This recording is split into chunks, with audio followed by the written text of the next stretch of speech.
তার মানে এই দেশটাকে ইন্ডিয়ার একটা করদ রাজ্য বানাতে আওয়ামী লীগ কাজ করছে। বন্ধুগণ, প্রিয় বন্ধুরা আমার, আজকে ঢাকা শহরে এই অটোরিকশা বাসের জন্য জ্যাম লাগে না।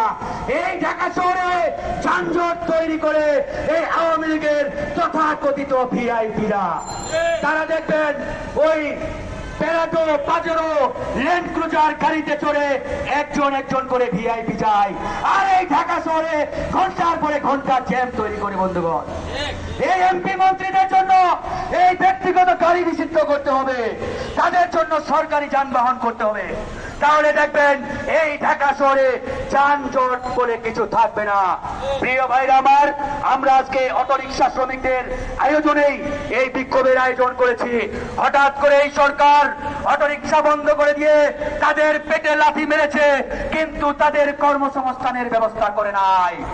আজকে আমরা এই সরকারকে বলেছি, আপনারা এই অটোরিকশা বন্ধের আগে এই 30 লক্ষ চালকের কর্মসংস্থানের ব্যবস্থা আগে করতে হবে। তা না করে হুট করে তারা এই অটোরিকশা বন্ধ করে দিল। বন্ধুগণ, আমরা প্রোগ্রামের শেষের দিকে আমরা আরেকবার স্লোগান দিয়ে প্রোগ্রাম শেষ করে দেব।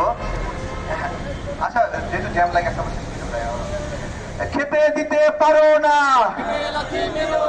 পেটে লাথি দিও না, আওয়াজ নাই গলায়, খেতে দিতে পারো না, পেটে লাথি মারো না, খেতে দিতে পারো না, অটোরিকশা বন্ধ, চলবে না, চলবে না। প্রিয় বন্ধুরা,